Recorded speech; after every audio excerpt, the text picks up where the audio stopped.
지난 한 주간도 부족한 종과 사랑하는 제자들 교회 가족분들을 눈동자처럼 지켜주신 은혜에 참으로 감사드립니다. 이 땅에 태어나 저희들이 피할 수 없는 숙명이 고난입니다. 120세를 살았던 모세가 이 기록한 유일한 시편인 시편 90편을 보면 그가 이런 고백을 합니다. 우리의 연수가 70이요 강건하면 80이라도 그 연수의 자랑은 수고와 슬픔뿐이요 신속기간이 우리가 날아가나이다. 지난 화요일 큐티 본문이었던 시편 91편의 저자는 또 이렇게 고백합니다. 제가 저자가 누구인지는 알 수 없지만 추론하건대 그가 겪은 고난이 상상을 초월했다라는 것입니다. 새 사냥꾼의 올무, 심한 전염병, 밤에 찾아오는 공포, 낮에 날아드는 화살, 어두울 때 퍼지는 전염병, 밝을 때 닥쳐오는 재앙, 1000명이 왼쪽에서 10,000명이 오른쪽에서 엎드러지는 인류의 공포, 발이 돌에 부딪히는 아픔. 이게 한 저자가 짧은 한 장에서 고백한 내용들입니다. 시간과 공간을 초월한 끝없는 고난이 그 저자에게 찾아왔음을 보게 됩니다. 현재 저와 여러분의 삶이 이 같은 시편의 저자들과 동일한 시련과 유혹은 아닐 것입니다. 그러나 그렇다 할지라도 지난 한 주간 지속되고 또 새롭게 찾아오는 고난이 있으셨을 것입니다. 그럼에도 불구하고 여러분의 마음을 지키시고 거룩한 성전으로 오신 한 분 한 분을 진심으로 축복합니다. 제가 이 말씀 드리려고 했는데 서론이 길었습니다. 그래서 옆에 있는 분들께 한 번 더 인사하겠습니다. 너무 잘 오셨습니다. 제가 보니까 고난을 이기고 일단 이 자리에 오는 자체가 잘하신 거죠. 저는 예수님의 신실한 제자였던 바울 사도의 고린도 교회 성도들을 향한 선포를 믿습니다.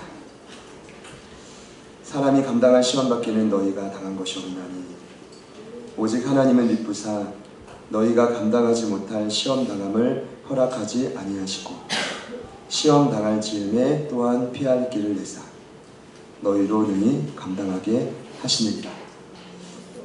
다 같이 할까요? 아멘. 아멘. 저는 오늘 이 예배가 좀 피할 길을 보여주는 예배였으면 좋겠습니다.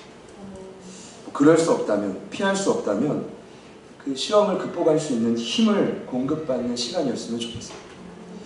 그런 은혜가 저와 여러분에게 있기를 기대합니다. 오늘 함께 읽으신 요한복음의 본문은 드디어 예수님께서 그분의 사역기간인 공생의 기간 마지막으로 예루살렘에 입성하시는 장면입니다. 어린 나귀를 타고 입성하셨던 예수님의 마음은 제가 추론컨대 비장함으로 가득했을 것입니다. 왜냐하면 그분이 예루살렘에 가시는 이유가 분명했기 때문입니다. 사람은 살리고 자신은 죽기 위해서였습니다. 오늘 이 사건이 있기 바로 전날에 예수님은 죽은 나사로를 살리시고 문둥병자 시몬을 고치셨던 작은 마을 베다니를 찾으셨습니다. 지난주 내용 기억하시죠? 기억하지 못하셔도 괜찮습니다. 제가 다시 말씀드릴 거니까요. 그 요일이 토요일이었는데 예수님께로부터 살아난 자들이 주님을 위해 잔치를 벌였습니다. 그러니까 이 잔치가 이는 마치 예수님께 값없는 은혜를 경험한 저희들의 예배와 아주 흡사하다라고 제가 말씀드렸습니다. 그런데 그곳에서 갑자기 한 여인이 3천만 원 상당의 순전한 향유죠. 나드 한 근을 예수님의 발 아래에 붓기 시작합니다. 그리고 그 여인으로서 가장 소중한 신체 일부인 머리털로 예수님의 발을 닦기 시작해요. 그 여인이 바로 마리아입니다. 마리아는 가룟 유다와 달랐습니다. 마리아는 다른 11명의 제자들과 달랐습니다. 마리아는 그 예배에 잔치에 참여한 무수한 자들과 달랐습니다. 첫 번째로 자신이 경험했던 은혜에 하나님 앞에 가장 값진 것으로 보답할 수 있는 준비가 된 여인이었습니다. 두 번째로, 더 나아가 자신의 인생에 어쩌면 인격을 표현하는 이 머리털로 예수님의 발을 닦았다라는 것은 그냥 그 예수님의 은혜에 보답하는 마음이 전부가 아니라 내 남은 인생을 예수님의 종으로 살겠다라는 엄청난 결단이었던 것이죠. 그러니까 이 모습에 우리 예수님이 이렇게 감동받으신 적이 없던 거예요. 그러니까 사람은 동일한 것 같아요. 그 진심이 있으면 느끼고 그 결단이 있으면 도전이 됩니다. 그러니까 예수님이 얼마나 도전이 됐냐 하면 이 여인의 일을 내가 온천하 복음이 전파되는 어느 곳에서든지 이 여인의 일을 너희 잊지 말아라. 기억해줘라. 그리고 이 여인의 행동을 이렇게 해석합니다. 이 여인의 행동은 단순히 나를 위한 어떤 감사의 표시를 뛰어넘는 장례를 예비하기 위한 일이다. 여러분, 지난주에 말씀드렸지만 이 여인이 예수님 십자가에 죽을 걸 알고 향유를 드린 게 아닙니다. 그러니까 예수님이 십자가에 죽고 시체가 될 거니까 십자가 밑으로 그 너덜너덜해진 시체가 내려오면 시체가 부패되는 걸 방지하기 위해 그 모든 걸 예견하고 향유를 드린 게 아니었다고요. 그냥 너무 감사한 마음에 자신이 평생 아끼고 모았던 그 향유 나득 한 옥합을 하나님 앞에 깨뜨린 것 뿐이었습니다. 그런데 예수님이 그것을 자신에게는 그렇게 해석한 것이죠. 이제 내가 사명의 길을 본격적으로 감당해야 되는데, 두렵고 떨리는 마음이었는데 그 여인이 장례식의 필수품인 향유 나드 한 옥합을 깨뜨렸네. 그리고 머리털로 내 발을 닦아주네. 그 모습을 보면서 예수님 나름 해석을 한 거죠. 와, 하나님, 이 여인의 이 헌신이 내가 오늘 사명의 길을 가는 데 있어서 큰 용기와 힘을 얻습니다. 이 여인의 이 귀한 마음과 헌신은 앞으로 예수의 복음이 전해지는 모든 곳에 함께 기억됐으면 좋겠습니다. 여러분, 왜 그럴까요? 많은 이들이 하나님으로부터 새 생명을 얻었다고 해서 이 여인처럼 감사의 마음을 표현하지 않습니다. 더 나아가 이 여인과 같이 내 인생에 영생을 주셨으니 내가 평생 주의 영광과 종을 위해서 영광을 위해 종으로 살겠습니다라고 고백하지 않고, 그 예수님이 너무 감사했던 거죠. 그것도 마침, 그리고 그분의 사역 그 동생기간 마지막 일주일을 알리는 마침 이 여인이 이런 헌신을 보여준 것입니다. 비록 많은 이들의 응원과 격려는 아니었지만 제가 봐도 늘 그런 것 같아요. 한 명의 소중한 헌신과 결단이 사람의 목숨을 살리더라. 예수님이 십자가 질 때 이 여인 한 사람 때문에 너무 힘을 얻습니다. 우리 공동체 안에 마리아와 같은 분들이 많이 나오시기를 축복합니다. 유대 통틀어 한 명 나왔는데 여기서 한 명 나오면 성공하는 거라고 생각해요. 저 그런 마음으로 목회를 한다고 생각하면 너무 행복한 겁니다. 한 명도 보이지 않아요. 저조차도 그렇지 못해도 아니 유대 통틀어서 그 믿는 신앙의 전통 안에 있는 그곳에서 한 명이 이런 사람이 나왔다면 우리 제자들 교회는 한 명도 안 나오면 안 되고 한 명은 나오지 않는다. 할렐루야. 예수님께 크나큰 감동과 도전이 되었습니다. 그래서 우리 예수님이요 더욱 힘을 내셨습니다. 그리고 예수님께서 예루살렘을 향해 묵묵히 걸어가기 시작하십니다. 그 이유는 자신이 죽기 위해서입니다. 그 이유는 자신의 죽음으로 사람들을 살리기 위해서였습니다. 이것이 예수님의 사명입니다. 여러분, 사명이란 맡겨진 임무, 이게 사절적입니다. 조금 구체적으로 보면 사절단이 왕으로부터 부여받은 명령이 사명입니다. 자, 그렇다면 온 땅의 주인이신 하나님께서 이 땅에 자신을 대신하여 사신으로 보낸 예수님께 부여한 사명은 무엇일까요? 명확합니다. 십자가에서 인간의 죄를 대신해서 죽는 것입니다. 저와 여러분을 살리시기 위해 저와 여러분의 죄를 걸머지고 대신 죽는 것입니다. 이 같은 사명을 예수님은 요한복음 10장 10절에 본인이 직접 이렇게 말씀하셨습니다. 도둑이 오는 것은 도둑질하고 죽이고 멸망시키려는 것뿐이요, 내가 온 것은 양으로 생명을 얻게 하고 더 풍성히 얻게 하려는 것이다. 여러분, 안타깝지만 제가 많이 느낍니다. 지속적으로 주님께 나오려는 몸부림을 치지 않는다면 저와 여러분은 이 땅에 도둑으로 온 사단의 음성에 넘어져 방황할 수밖에 없습니다. 반면에 예수님은 이 땅에 오셔서 그분의 사명을 말씀하신 것처럼 한마디로 양과 같이 방황하고 죽어가는 저희들을 살리는 것이 그분의 사명이라고 말씀하셨습니다. 그러니까 이 사명을 이루기 위해 오늘 예루살렘에 가신 것입니다. 오늘 말씀의 제목이죠. 그러니까 예루살렘에 그냥 가신 것이 아니라 사명을 이루기 위해 가신 것입니다. 오늘 말씀을 통한 궁극적인 결론이 그렇습니다. 이제는 저와 여러분도 예수님처럼 때가 되면 예루살렘에 입성해야 한다. 오해하지 마십시오. 집과 논을 다 팔아 이스라엘로 가야 된다는 말이 아닙니다. 이 말은 때가 되면 예수님처럼 사람을 살리는 사명을 저와 여러분도 감당해야 한다는 것입니다. 그러니까 저와 여러분이 지금 함께 보시는 요한복음의 핵심은 믿음입니다. 참된 믿음이란 무엇입니까? 요한은 지속적으로 말합니다. 참된 믿음의 본을 보이는 사람들을 통해서 지속적으로 말합니다. 참된 믿음을 소유할 수만 있다면 세상에 줄 수 없는 생명을 너희가 누리게 됩니다. 천국 가는 영생이 전부입니까? 그렇지 않습니다. 이 땅의 사망의 정서를 이기는 생명을 언제 누릴 수 있습니까? 참된 믿음을 소유할 때 누릴 수가 있습니다. 그 정답은 확실한 거예요. 여러분, 믿음이 무엇입니까? 참된 믿음이 무엇입니까? 저에게 누군가 이렇게 묻는다면 저는 이렇게 대답하겠습니다. 유일한 믿음의 대상이 되시는 예수님을 따라 사는 삶이다. 자신 있게 제 삶이 괜찮으면 김경환 목사를 따라 사는 삶, 이러면 좋겠네요. 자신이 없습니다. 유일한 믿음의 대상이 되시는 예수님을 따라 사는 삶입니다.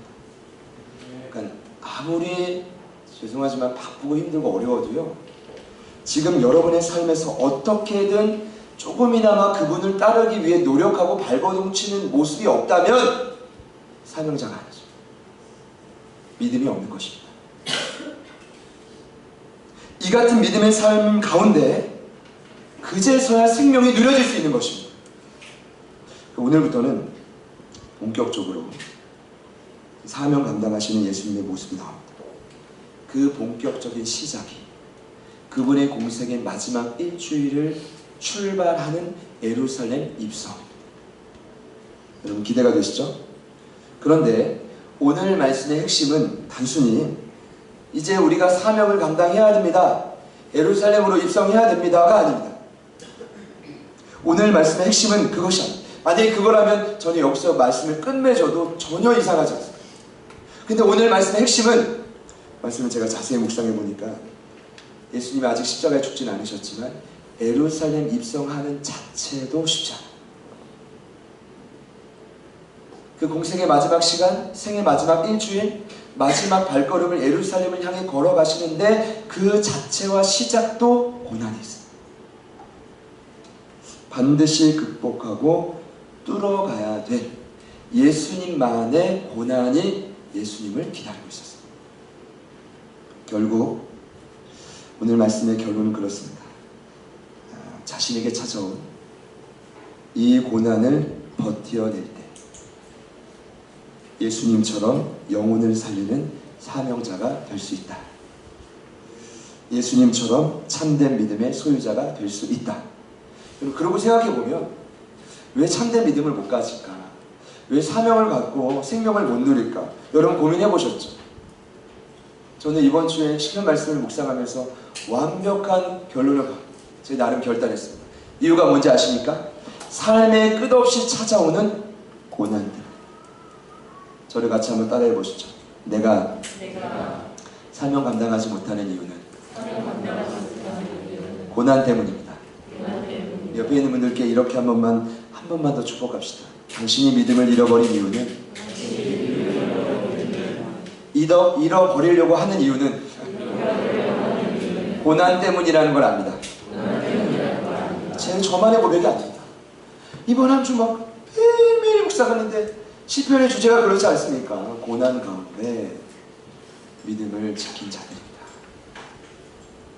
오늘 예수님께, 예수님 무슨 고난이야 이럴 수 있지만 크게 두 가지 고난이 있었는데 첫 번째 고난은 처음부터 너무 강렬하지만 다름 아닌 목숨의 위협을 당하는 것입니다. 누군가가 믿음을 지키면 여러분들을 죽이려고 한다면 이것만큼 힘든 일이 없습니다. 어디 있겠습니까? 구절을 보니까 잔치가 벌어졌던 베다니에 유대인들의 큰 무리가 모였습니다. 이유는 확실하죠. 표적을 일으키신 예수님을 보기 위함이고, 야, 나사로가 죽었다 살아났대. 그 사람도 한번 만나봐야지. 나사로를 만나기 위함입니다. 그러니까 이 베다니에서 일어났던, 제가 지속적으로 나눴던 이 유대인의 그 나사로의 표적은 그 이스라엘 온 땅에 퍼진 것입니다. 엄청난 영향력을 끼쳤습니다. 그러나 이때 나사로가 살아날 때 모든 사람이 기뻐했던 게 아닙니다. 그때 밀고자가 있었는데 이 밀고자의 이름이 나오지 않지만 성경을 보면 나사로가 살아난 사건, 그것 때문에 예수님을 많이 믿게 된 이 일을 몰래 가서 최고의 종교 지도자들인 대제사장들에게 일렀어요. 이때 이들이 모여가지고 회의를 합니다. 나사로를 죽이자. 오늘 말씀을 보면 같이 한번 따라합시다. 나사로까지 죽이자. 그러니까 나사로를 죽이기 전에 누구를 먼저 죽이기로 했는지 아시겠죠? 예수님을 먼저 죽이기로. 이유는 간단합니다. 당시에 이 대제사장들과 바리새인들은 그냥 원래부터 그 물려오던 전통에 의해서 어쩔 수 없이 자신들이 권력과 부와 명예를 가졌습니다. 너무 이스라엘이 로마의 지배와 압제를 받는 고통에도 불구하고 본인들은 평안히 살았어요. 참 아이러니하죠. 지도자들은 행복하고 백성들은 고달프고. 그러니까 이 모습을 보면서 너무 잘 살았는데 갑자기 예수님이 나타나고 갑자기 예수님이 죽은 나사로를 살리셨는데 그 예수님을 믿는 자들이 너무 많아지는 거예요. 자신의 권력과 명예와 인기를 빼앗기기 시작합니다. 이것까지 빼앗겨버리면 로마의 군림 앞에 본인들이 대항할 힘조차 없는 거죠. 그러니까 이들이요 모의하기 시작합니다. 예수를 죽이자. 나사로도 죽이자. 11장 53절을 보니까 저희가 살펴봤던 구절은 아니지만 예수님을 언제부터 죽이기로 했냐면 이날부터는 그들이 예수를 죽이려고 모의했다라고 기록되는데 이날이 여러분 언제냐면 죽은 나사로가 살아난 날입니다. 이 사건 때문에 너무나 많은 유대인들이 예수님을 따르자 제사장들이 긴장하기 시작했던 거죠. 첫 번째 고난은 바로 이것이었습니다. 누군가가 나를 죽이려고 한다. 근데 한 사람이 아니라 종교 지도자들이 조직적으로 나를 죽이려고 한다. 여러분, 나를 죽이려고 하는 그 성과 결박이 기다리고 있는데 그곳을 가겠습니까? 좀 이상하지 않아요? 그런데 예루살렘으로 가신 예수님은 이 사실을 모를 리가 없었어요. 예루살렘은 그들의 소굴이고 그들의 집합소였습니다. 가면 죽는 거예요. 가면 빠져나올 수 없다는 거죠. 원래 예루살렘은요 그 의미가 평화의 땅 아닙니까? 근데 어느 순간부터 살인자들로 들끓기 시작했어요. 미움과 시기로, 상처와 아픔으로. 그 예수님이 진정한 평안을 위해 죽기를 각오하고 가신 것이죠. 이것이 예수님이 오늘 마지막 사명의 길을 감에 있어 극복해야 됐던 첫 번째 고난이었습니다. 여러분, 누군가 우리를 죽이려고 하지 않겠지만 굳이 적용해 보자면 저와 여러분의 삶에 이 일들이 일어날 때면 정말 목숨을 유지하고 보존하기가 힘들 정도로 수치스럽고 가슴이 아프고 고통스러울 때가 있으실 거라는 생각이 듭니다. 그것이 바로 여러분들에게 처한 목숨을 위협하는 고난이 아니겠습니까? 여러분, 그런 고난에도 끝까지 믿음의 길을 따라가시는 여러분 되시기를 축복합니다. 그런데 오늘 한 가지 더 고난이 나옵니다. 오늘 예수님이 가시는 그 길목에 죽음의 위협에 관한 고난만 있었던 것이 아니라 자세히 보니까 예수님 곁에 있었던 가까이에 있었던 주변인들의 반응이 기가 막혀요. 크게 세 부류가 나옵니다. 첫 번째는 명절을 맞아 예루살렘에 올라왔던 큰 무리들, 두 번째는 3년을 동고동락했던 제자들, 세 번째는 바리새인. 이분들의 반응을 보면 사명 감당하는 게 만만치 않구나 생각이 들어요. 첫 번째는 12절에 나오는 큰 무리들입니다. 이들은 예수님을 맞이하는데 일단은 그냥 맞이하지 않습니다. 예수님 잘 오셨습니다라고 하지 않고 일단 종려나무 엄청난 사이즈의 굉장히 수려하고 외형적으로 멋지거든요. 그 대추나무 야자 열매인데 그 종려나무 가지를 가지고 막 흔들면서 외칩니다. 호산나 찬송하리로다. 주님의 이름으로, 주의 이름으로 오시는 이스라엘의 왕이요. 이걸 계속 반복합니다. 근데 이 말씀만 보면 정확히 알 수 없고 그 동일 본문인 마태복음 21장 9절은 이렇게 기록되어 있습니다. 호산나 다윗의 자손이여 찬송한다. 그리고 동일 본문인 마가복음 11장 10절에 보면 이렇게 기록되어 있습니다. 찬송하리로다 우리 조상 다윗의 자손이요. 그러니까 이 사복음서의 내용을 추격해 보면 그 이 큰 무리들이 종려나무 가지를 흔들면서 외치는 핵심 내용이 세 가지인데, 첫 번째, 예수님은 이스라엘을 구원할 왕이라는 거고, 두 번째, 그 왕은 다윗의 자손과 같다라는 거고, 세 번째, 그 왕이여 호산나라고 외친 것이고. 같이 한번 따라합시다. 호산나. 이 말은 이제 간절히 구합니다. 다윗의 자손이여 간절히 구하오니 우리를 좀 구원해 주십시오. 이런 고백입니다. 근데 그들이요, 구약의 오랜 전통부터 기다렸던 이스라엘의 왕의 모습이 있었어요. 그 왕의 모습이 오늘 반복적으로 나타났던 것처럼 다윗과 같은 메시아가 나타나는 거예요. 저와 여러분의 마음속에도 이런 하나님을 기다리실 거라고 저는 생각합니다. 나쁘진 않다고 생각하는데 여러분 되게 타이밍이 중요합니다. 이 말의 의미를 조금 더 말씀을 들으시면 이해하실 겁니다. 그들은 이런 왕을 원했습니다. 강력한 군사적인 힘을 가진 메시아, 경제적 엄청난 부유를 가져와서 우리 이스라엘 모든 민족들을 부유하게 해주고 굶어 죽지 않게 해줄 왕 메시아, 그리고 당장 로마의 압제로부터 한 방에 우리를 자유케 해줄 그런 메시아, 우리가 기다리는 하나님, 당장 나의 직장을 활짝 열어주실 우리 주여, 우리의 사업에 복을 주실 주여, 우리 가정에 너무 사랑하는 내 남편과 아내와 자녀들 변화시킬 주여. 꼭 주님은 네가 먼저 낫기라고 하고, 직장에서 낮아지라고 하고, 뭐 사업장에서 좀 더 기다리라고 하고, 이게 약간 하나님의 타이밍이라는 거죠. 제가 네네네 좀 너무 솔직하게 말씀드렸던 것 같은데, 그것은 죄는 아닌데 원치 않을 때 좀 이렇게 눈치 없이, 지금 예수님은 마지막에 죽은 목숨을 내놓고 달려가는데 이 큰 무리들이 전혀 예수님의 마음을 이해하지 못하는 거예요. 그러니까 예수님의 방향은 이쪽인데 이걸 원하는데 전혀 다른 방향으로 자꾸 가는 거죠. 제가 말씀을 묵상하면서 일단 예수님 마음이 어떠실까 좀 생각해 봤어요. 종려나무는 제가 아까 말씀드렸지만 이 대추나무는 외형이 너무 멋져요. 얘네들이래요. 이 큰 무리들이 종려나무를 흔들었다는 것은 영광과 아름다움을 상징하는 거죠. 기쁨과 승리를 상징하는 것입니다. 보통 그 가지를 언제 흔드냐면 전쟁 영웅들이 돌아올 때 흔들어줘요. 그러니까 예수님을 원했던 그 큰 무리들의 바람은 예수님이 어떤 사람이냐면 전쟁의 영웅인 거예요. 다윗의 판박인 거죠. 그러나 안타깝게도 예수님은 그런 메시아가 전혀 아니었습니다. 여러분, 여기 큰 무리라고 되어 있는데 몇 명이었을까요? 그 요세푸스라는 역사가가 기록한 유대인 전쟁사를 보면 6월절 명절이 되면, 특히 6월절 명절이 되면 전 세계에 흩어져 있던 순례자들이 예루살렘으로 모이는데 약 270만 명이 돼요. 별로 놀라시지 않지만 그 날이 되면 발 디딜 틈이 없습니다. 그러니까 제 생각에는 아마 좋긴 수십만이 되는 그 큰 무리들이 성 입구 주변에 모여서 종려 나무가지를 들고 같은 마음으로 합심하여 호산나 다윗의 자손이여 찬송을 하는데, 이게 예수님에게는 전혀 기쁘지 않았다는 거죠. 그럼 제가 생각할 땐 이것이 우리 예수님께는 고난이었습니다.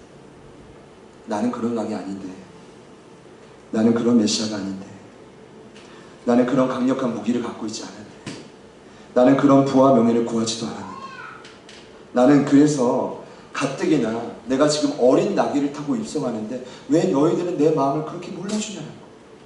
여러분, 어린 나귀를 탔다는 것은 구약에 예언된 말씀의 순종의 의미도 있지만 겸손의 의미죠. 이렇게 정리해봤습니다. 어린 나귀는 겸손과 가난의 상징. 준마처럼 빠르지도 않고 건강한 말처럼 무장을 무겁게 할 수도 없고 전사의 위험도 전혀 느껴지지 않아요. 아주 부끄럽고 초라하고 절대적인 연약함을 상징하는 모습으로 예수님이 예루살렘에 입성하신 것입니다. 이런 귀한 날에 죽으러 오신 예수님을 온 무리들이 전혀 이해하지 못했다. 예수님이요, 이해받지 못한다. 그럼 저는 생각해봤습니다. 언제 가장 힘들까? 죽음의 위협이 아니더라고요. 그냥 나를 그냥 원래 싫어하는 사람 원래 싫어한다고 치는데 그래도 나를 위해서 조금 내 마음을 이해해 줄 것 같은 사람이 전혀 이해해 주지 못할 때, 이해받지 못할 때, 사명의 길을 가는 자들은요, 마음이 너무 무너져지지. 그런데 더 안타까운 것은 두 번째로 등장한 부류가 이놈의 제자들. 아주 몹쓸 시간들이, 저를 포함해서 3년을 동고동락하지 않았습니까? 그래도 예수님이 그 유대 저변에서 그래도 잠재력을 가진 자들을 기도하고 뽑아가지고 훈련하고 보여주고 같이 먹고 누리고 힘든 얘기를 그렇게 나눴는데, 여러분, 이 16절을 보니까 제자들이 그럼에도 불구하고 이런 예수님의 행동을 전혀 이해하지 못합니다. 그리고 앞선 큰 무리들과 같은 동일한 생각일 것 같죠, 여러분? 그렇지 않습니다. 그 수십만의 무리들보다 더 악독한 욕심을 가진 자들이 제자들이었습니다. 왜냐하면 그들은 3년을 동고동락했으니까 내가 당연히 예수님이 이 땅에 무력을 가진 큰 부유함을 가진 왕이 되면 자기가 가서 높은 자리에 올라갈 거로 기대했거든요. 그 기대와 탐욕과 고집과 아집이 예수님의 마음을 가장 힘들게 했던 것이죠. 마지막 부류가, 저는 처음에 요한이 왜 이 부류를 기록했을까 생각했어요. 19절에 보면 바리새인들이 나와요. 바리새인들이 뭐라고 하냐면 이렇게 말해요. 야야야, 저기 예수님 맞이하는 저 무리를 좀 봐라. 우리 예수님 대적 못해. 우리 싸우지 말자. 우리 종교 지도자들이 가가지고 이젠 더 이상 예수님 그만 놔두게 하자. 그냥 포기하는 말입니다. 근데 이 말을 왜 기록했을까? 그냥 처음에는 그냥 기록했거나 그냥 바리새인들의 평가구나, 우리가 싸워서 예수님을 이길 수 없겠구나 라는 말인 줄 알았는데, 요한은 이 말을 통해 제가 생각할 때는 예수님의 마음을 바라봤어요. 그러니까 보통 제가 예수님이라면 나를 대적하는 자들이 제 주변에 너무 많은 무리가 있으니까 나와 대적하지 못하겠다고 말하면 힘이 날 것 같아요. 이제 승리했다고 말할 것 같아요. 그런데 예수님의 마음은 그렇지 않았다는 거예요. 예수님을 사랑하는 요한의 눈으로 봤을 때 예수님의 마음은, 바리새인들은 저 무리들을 바라보며 와, 훌륭한 하나님의 종이다. 정말 메시아를 기다렸구나. 저 12명의 제자들을 보라. 얼마나 늠름하냐. 겉모습을 보고 바리새인들은 겁이 먹고 포기했을지 모르겠지만, 요한이 돌아보니까 예수님 곁에 있던 그 수십만의 무리들은, 12명의 제자들은 바리새인들이 생각했던 만큼 훌륭한 하나님의 자녀들이 아니었어요.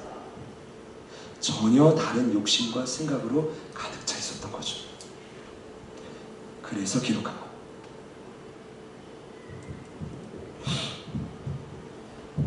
사실 오늘 제가 이 말씀을 묵상하면서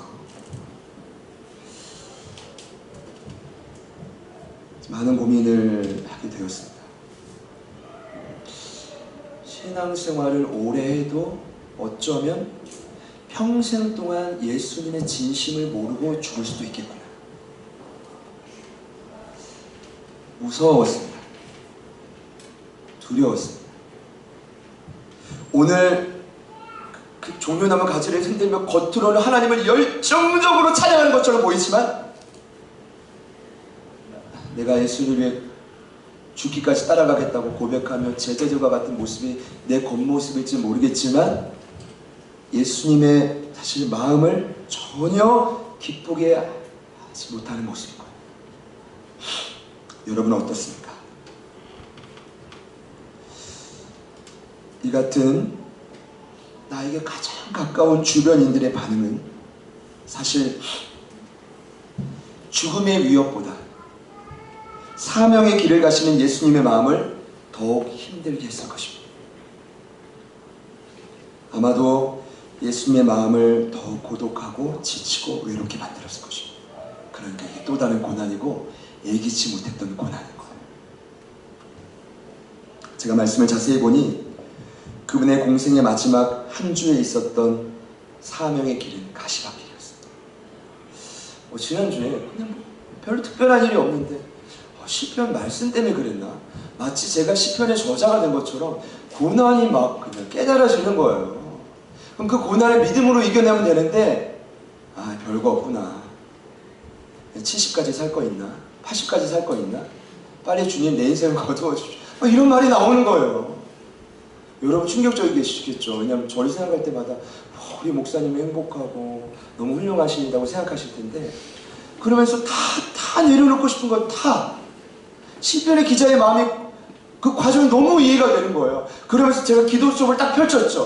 이거 안 돼. 이런 마음이 들어요. 이거 안 돼. 뭐 적어봤지고 이런 마음이 들어요. 물론 사단의 음성이겠죠. 근데 뭐가 제일 힘들었냐면 이 길을 걸어가는데 분명 뭐 함께 가는데 이 길이 예수님 걸어가는 길 같은 거예요. 혼자 걸어가는 길 같은 거예요. 그런데 예수님은 그럼에도 불구하고 이 길을 끝까지 걸어가셨고 고난을 이겨내셨는데 사명을 감당해 하셨는데 제 모습은 그렇지 못했던 거죠. 제가 오늘 이 말씀을 준비하면서 좀 많은 위로와 힘을 얻었습니다. 우리 예수님이 마지막 그 생애 한 주간에 사명의 길, 가시밭길을 걸어가실 때 말이죠. 당장 눈앞에 보이는 죽음의 위협도 있었지만 겉과 속이 다른 그 이면에 숨겨진 가까운 지인들의 자기 고집과 탐욕도 그분에겐 고난이었다라는 것을 보니까 힘이 나는 거예요. 오늘 여러분들께 저는 말씀을 마무리하면서 좀 중요한 질문을 드리고 싶습니다. 여러분 참된 믿음을 갖기 원하세요? 그럼 이 질문에 여러분 고민하며 한번 생각해 보셨으면 좋겠습니다. 지금 오늘 하나님이 여러분들에게 영혼을 살리기 위해 맡기신 사명은 무엇입니까? 여러분들에게 그 사명의 자리는 어디입니까? 같은 질문이죠. 두 번째로, 그렇다면 그 사명의 길을 감에 있어서 가로막고 있는 고난은 무엇입니까? 아마 이 고난 중에 있는 분들의 특징이 있다면 고난 중에는 주님 음성이 잘 안 들려요. 마음도 잘 안 열리고, 고난이 없어 보여도, 겉으로 멀쩡해 보여도 우리 사랑하는 제자들교회 가족분들을 생각해 보면은 제가 기도 수첩을 열었다 닫는 두려운 이유는 뭐냐면 고난이 엄청나. 어떻게 사시지? 이러고 어떻게 사시지? 이러고 어떻게 버티시지? 근데 오늘 성경을 보니까 고난이 있는 게 달라요. 예수님이 그 사명의 길을 가실 때 마지막 생의 마지막 일주일의 시작은 죽음의 위협과 보이지 않는 고난을 버티며 가셨던 길이었습니다. 오늘 말씀을 준비하기에 앞서서 아까 제가 2부 예배 준비 전에 우리 선교사님과 잠깐 대화를 나눴습니다. 여러분 어떻게 느끼실지 모르겠지만 저는 한 주에 한 번씩 뵙는 우리 선교사님, 한진 선교사님 뵙잖아요. 이제 최재현 선교사님도 곧 뵐 텐데 몇 달 전부터 등록을 하시고 저희 교회 식구가 되셨고, 근데 뵐 때마다 사실 제 마음에 너무 힘이 돼요. 너무 위로가 돼요. 근데 지난 금요일에 선교사 안수식, 제29기 저희 교단 안수식이 있었어요. 이분 가정이 이제 이집트로 가시는데 이집트에서 아주 오래전에 가신 선배 선교사님 사모님 오셔서 그런 말씀을 하셨대요. 우리 한진 선교사님께. 왜 이집트로 오냐고. 이 말인 즉슨 한국이랑 가까운 선교지도 많거든요. 동남아에도. 물론 그것도 다 힘든 곳이죠. 그러니까 왜 이집트로 오냐고. 거의 10년 만에 저희 교단에 이집트 선교사님이 나오셨거든요. 저희가 지난번에 파송했던 아르헨티나 정성훈 선교사님은 거의 30년 가까이 만에 나오시고, 이렇게 고백하셨던 거예요. 하나님 하나님의 뜻입니다. 다른 응답이 없는 거예요. 하나님이 이집트로 가라고 하시니까 가는 건데, 자세히 보면 나는 가서 이제 순종하고 가는데 뭘 먹어야 될지, 뭘 입어야 될지, 어디서 살아야 될지 말도 안 통하고, 그 나라는 이런 종교적인 자유를 누릴 수 있는 나라가 아니어가지고 손쉽게 위험한 나라거든요. 목숨을 잃을 수도 있고. 그 아이들 교육도 시켜야 되지. 그러니까 제가 생각해보면 기도할 때만 느껴지는 것은 고난의 연속인 거예요. 그런데도 그냥 가시는 거예요. 왜요? 사명의 길이니까. 그냥 하나님의 사명의 자리니까. 고난이 있어도 가시는 거죠. 제가 오늘 예수님의 삶을 묵상하면서 좀 여러분들께, 저도 그렇지만 마지막으로 선포하고 싶은 내용이 그렇습니다. 사랑하는 제자들 교회 가족 여러분, 당장 눈앞에 보이든 보이지 않는 고난이 있든지 상관없이 부디 사명의 길을 걸어가십시오. 부디 사명의 자리를 지키십시오. 그래야 세상을 이길 생명을 누립니다. 그래야 이 땅에서 짧은 한평생을 사는데 참된 믿음을 소유하며 살아갈 수가 있습니다. 도대체 무엇을 위해 살아가십니까? 아직까지 나의 만족과 그냥 우리 가족의 영광과 조금 더 내가 더 잘 살고 교육을 더 잘 시키고 내가 좀 더 여유를 누리며 사는 것이 인생의 목적입니까? 그렇지 않습니다. 저는 결단합니다. 하나님, 이 땅에 수많은 선교사님들처럼 살고 싶습니다. 예수님처럼 살고 싶습니다. 마지막까지도 사명의 길을 끝까지 놓치지 않고 싶습니다. 여러분, 고난이 있을지라도 그것이 눈앞에 보이든 보이지 않든 끝까지 이 믿음의 길을 놓치지 않는 여러분들 되시기를 축복합니다. 예루살렘에 가시다. 우리가 이 10월 첫 주 예루살렘에 들어가셨던 예수님의 마음을 조금이나마 이해한다면 저와 여러분의 인생과 삶은 180도로 바뀌어질 것입니다. 일하실 주님을 기대하면서 같이 한번 고백합시다.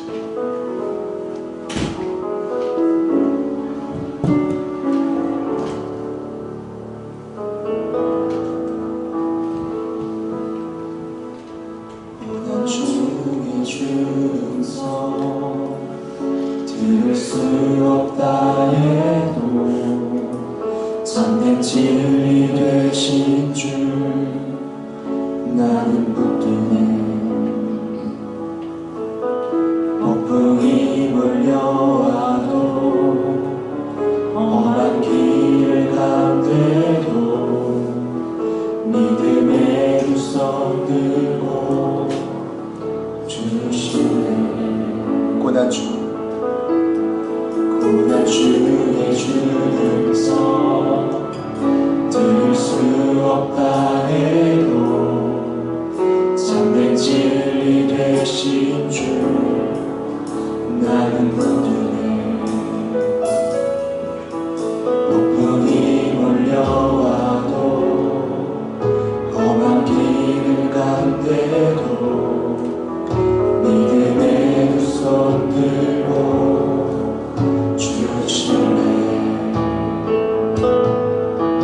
내게 행하신 그 놀라운 일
넘칠 때도 은혜로운 주 손길 느낄 때도 주를 향한 갈망과 겸손한 마음으로 믿음의 두 손 들고 주신네. 한번 더 고백합시다. 주의 약속 이루어져 소망이 넘칠 때도 은혜로운 주 손길 느낄 때도 주를 향한 갈망과 겸손한 마음으로 믿음의 두 손 들고 주시네.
그 사랑이 내려 날 자유케 하셨네. 영원히 나의 주님의 산과 골짜기에서 내 영혼 노래하네. 영원히 나의 주님의 것. 참된 믿음을 구합시다. 진정한 믿음을 구합시다. 거짓된 믿음을 회개하고 진정 유일한 믿음의 대상이 되시는 예수님을 따라가기 위해 우리의 삶은 주님의 것이기에 이제 내가 다시금 삶의 자리에서 때로 힘들고 지치고 고난의 연속일 수 있지만 그럼에도 불구하고 오늘 예루살렘에 입성하신 예수님의 마음을 떠올리며 발버둥치게 하소서. 다시금 내가 주님을 따라가기 위해 노력하게 하여 주십시오. 우리가 가는 그 사명의 길에, 우리가 걸어가는 그 사명의 길에, 그 모든 길목마다 보이는 고난이든 보이지 않는 고난이 있든지 상관없이 예수님을 따라 다시 한번 그 길을 걸어가게 하여 주시옵소서.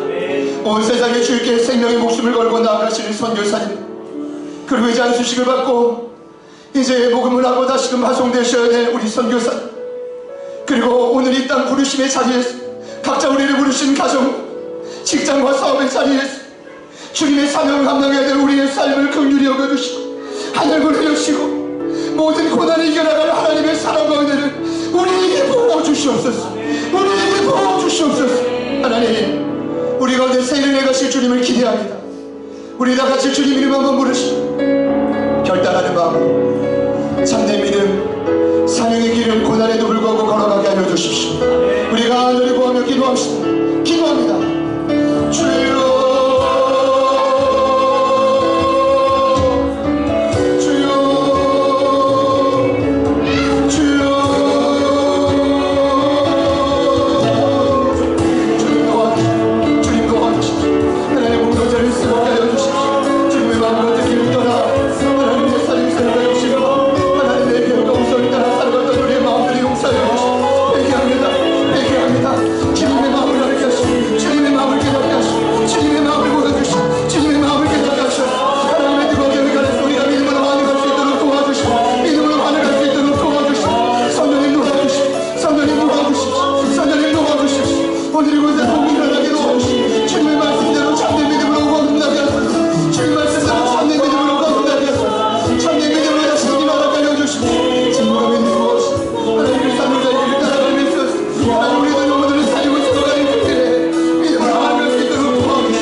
여러 가지 고난 속에 주님 음성이 들리지 않아도 내가 처한 곳이 산과 골짜기가 되어 깊은 상처와 아픔이 나를 뒤덮여도 때로는 나도 모르는 영적 교만과 아집이 뛰쳐나와도 참된 믿음은 예수님처럼 사는 것입니다. 자신의 모든 것을 다 내려놓고 생명 다해 알지 못하는 낯선 땅으로 가는 선교사님들처럼 사는 것입니다. 주여, 믿음을 잃어버리고 예수님의 마음을 전혀 기쁘시켜드리지 못했던 우리의 마음 용서하여 주시옵소서. 용서하여 주시옵소서. 용서하여 주시옵소서. 우리가 살 길에 주님의 마음을 알아 돌이키는 것뿐이고 우리가 살 길에 주님의 마음을 알아 순종하는 것뿐입니다. 그럼에도 불구하고 우리의 삶의 고난과 역경에도 불구하고 주님의 사명대로 사는 길뿐입니다. 주님 도와주십시오. 주님 도와주십시오. 오늘 이곳에 예수님처럼 예루살렘에 입성하는 단 한 사람이라도 참된 예수 그리스도의 제자가 나오게 하여 주시옵소서. 나오게 하여 주시옵소서. 마리아와 같이 자신의 마음을 드리고 헌신할 수 있는 주의 종이 단 한 사람이라도 나오게 하여 주시옵소서. 나오게 하여 주시옵소서. 주님 기대합니다. 일하실 주님을 찬양합니다. 우리 연약한 모든 인생을 주님의 손에 의탁드리며 예수님의 이름으로 간절히 기도합니다. 아멘.